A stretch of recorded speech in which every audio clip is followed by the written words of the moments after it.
Hi, it's Sandra Embleton here. Welcome to the Spirit Talk Show. This is our third installment, and for those of you who are watching the first time, the Spirit Talk Show is largely helping us to inform you as to the amazing things that God and Spirit have in the works for us as a brotherhood of man. I have been collecting signatures from the 500 souls who are present on the earth that are actually carrying the Christ energy. I've been doing this for over 8 years, into my 9th year now, and so far I've collected over 200 signatures. So this is quite a big effort and has taken me a long time, but along the way and on my journey, I've met some amazing souls that were present at the time of Christ. And one thing I've also discovered is those beings that were present at the time of Christ, also many of them have been big spirits that have contributed to the development of mankind throughout history. So when I come across spirits or people who are led to me, it's amazing when I'm actually told who these great spirits are. And I have a guest with me today, Mandika, and Mandika is a very big spirit. She is actually the Hindu goddess head Shakti, which is a huge, huge energy. And when she comes on camera, I know you're going to feel her energy and feel her presence. At the time of Christ, her energy presence was with that of Lord Shiva, and the two deities, the male and female Godhead, were present at the ascension of Christ. However, they were not in physical attendance, but were in the energy hovering above the presence of Christ and all those in attendance, lending their energy and their power to that moment, taking within them that energy of Christ and also allowing that Godhead presence, that Indian Hindu presence, also into that moment in history. So I would welcome her on camera, and we're going to go over the story about how it is that I have found out exactly who her soul spirit is, and we'll talk to her a little bit about her experience and her journey. Welcome, Mandika. Hi. Welcome to the Spirit Talk Show. Thank you. We are honored by your presence. Oh, me too. You look into the camera and you can share with people that amazing energy that you carry. The light of God truly emanates from your soul. I can see it and feel it in your eyes. I've never beheld such a beautiful woman in all of my life. Aww. You carry that soul energy and that soul spirit, and I recognize it and I see it. And I know God's purpose for you is for you to carry that energy out into the world and share it with all those people who require healing. And you are quite an accomplished Reiki master. And a little bit of your history, you've been living out in Mississauga area? Yes. And you had your own healing practice, healing center. Yeah. Yeah. And then something happened to you where you felt that you were meant to go somewhere, and you started hearing about Hawaii. Yes. And as a result from that, you went and sold your practice. Yeah, to set up there. And you have just on the feeling of spirit, she picked up and off she went to Hawaii. It's true. And she's just come back, so she's got this amazing energy. Tell us about the energy in Hawaii. Oh, it's beautiful. It's grand. It's larger than life. The momentum there is to open up the heart-centered frequency, because it is actually on the heart chakra of the earth, where the island of Maui is. And it is just so supremely and divinely balanced. It's incredibly rich in the true definition of what abundance is. The people are full of light, they're full of love, they're full of hope and trust, incredibly fit, active, spending time in nature, connecting with the land, and just fulfilling whatever their life's purpose is. And what you mentioned to me that most impressed me was they're in the flow. And to be in the flow is to be connected with spirit. where you remove yourself from the mind, the intellect, and you go right into Spirit's guidance. Yeah. And that's what struck me the most. And I think also just the energy of it is so palpable, it's so strong that being open to that flow is what took me there. And usually if people are looking to relocate or go to a place that, you know, they feel connected to, you know, either it's family or friends or someone that they know or they've been there before, but that's not something that I actually had experienced. I didn't know anyone there. I had never been there before, at least in this lifetime.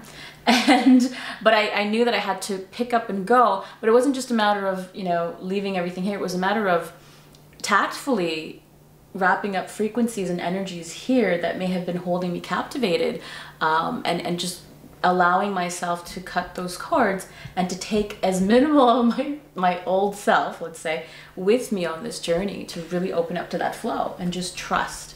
Well, if indeed what you're saying is true, that Hawaii is indeed the heart of the world, it makes sense to me that that is where Spirit would call you to be. Yeah. Now, let's go back a bit about how was it that you heard about me? I heard about you through a dear friend. Her name is Vanessa Ferrero. She has known you, as far as I know, for a number of years, and you and her have a very beautiful, sacred relationship that she shared some information with me about, and it actually didn't take any convincing. All it took was me to tune into that momentum, to that frequency and energy that she was communicating to me when she invited me to come to your place. So she said, you have to meet somebody. Yeah. There's something about you. There's a spiritual frequency. Yeah. There's something going on about you that you need to meet me. Yeah. And so we arranged a meeting where you came to my house. Yeah. But what was really interesting about that meeting is that we ended up arranging for a number of other people that Vanessa had met in Toronto, that we've christened the tribe, who actually came out one day, and a number of them, actually all of them, signed the book. It was amazing what happened that day, but you were supposed to come and you didn't. I had to, you know, attend duty calls, so I had a Reiki client that needed, you know, some assistance. So I opened myself up to that. But I knew that we were going to meet, and what was also deep in knowing was that we were going to meet one-on-one. Vanessa would be present, yes. But outside of that, it would just be you and I. And that's what I kept actually through my third eye seeing. It was very clear that, and I think a lot of it had to do with when we met. You had said, you know, because we're both queens, so we need space. We did. We sat here in this living room, queen to queen. Takes one to know one. And I recognized in her this queenly energy, this leader energy. And what did you say your license plate was?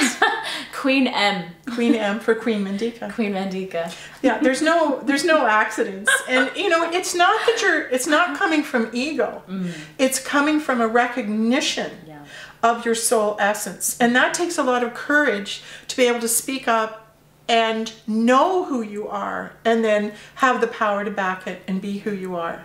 So when I told you the story of the 500, yes, I did not know who you were. And when you came here and you shared your presence, and you were with me that day, and we spent the whole day together, I was overwhelmed by the beauty of your soul, spirit, the intensity of your energy that comes through your eyes, and I knew your beauty was unsurpassed.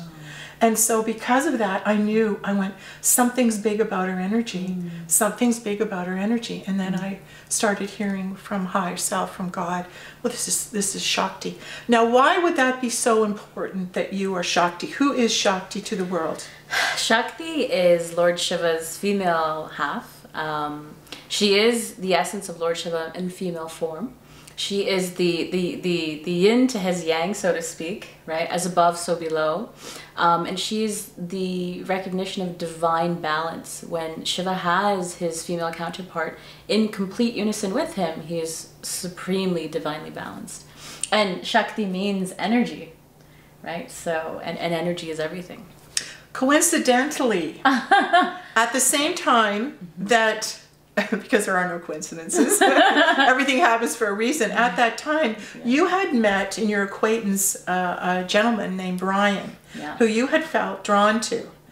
Did you know when you met Brian that there was a strong spirit connection to you? Well, I met him through a soul tribe, a group of friends that there was a very strong healing spiritual soul connection to. So I trusted that. This group of friends were coming to the healing center in Mississauga at that point for shamanic gatherings and classes and ceremonies. So that's where the idea of him coming through came in. And then we attended a festival together in the summer, and I actually saw him channel through the energy of Lord Shiva, and I thought, well, this is amazing. That is amazing. Yeah. So you actually knew that, you had that awareness. And at the time when you channeled in that he was Lord Shiva, did you know you were Shakti? Yeah, at that point I already knew that I was. Yes. So when you came to see me, truly, yes, you were just having your being validated. I was being. Yeah. I was telling you something that you knew. Yeah. Isn't that powerful? Yes, very much And so. how did you feel that that was recognized inside of you? What did that ground you, or did that empower you more, that validation that you were actually a female Godhead, and that when you came to visit me and you actually were able to sign our book that we collect the 500 in, and you actually gave your energy to it. Wasn't it amazing what you actually wrote? Yeah, I did. Do you have it? I think I do here. Sure, we'll find it.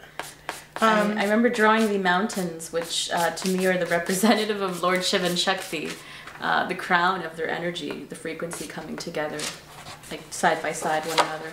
There, but you want to just maybe read what you wrote? Sure. And just show the camera the picture of the two mountains. Did you say they were located where? This is what I saw, like energetically. I know what in Hawaii, essentially, that's the whole depiction here. But when I went to Maui, I actually saw the two mountains. But isn't it strange that you wrote Shakti and Shiva on the mountains before you went, right? Yeah, it's true. It's true. So do you want to just read to us what you wrote? Sure.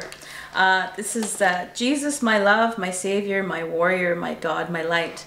Thank you for this beautiful gift. I honor, cherish, and allow my being to fully integrate from this moment forward into your divine essence. Please carry, protect, and be with me always.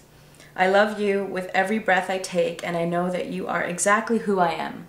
Aho, and so it is. Love, Mandika Divya. Thank you, Mandika. A lot of people say that when they sign this book, that what happens is their life takes on a new turn. Yeah. And I think with you, it's no exception. I think your life is making a major turn, and I believe your presence will be taken to Hawaii. Yeah.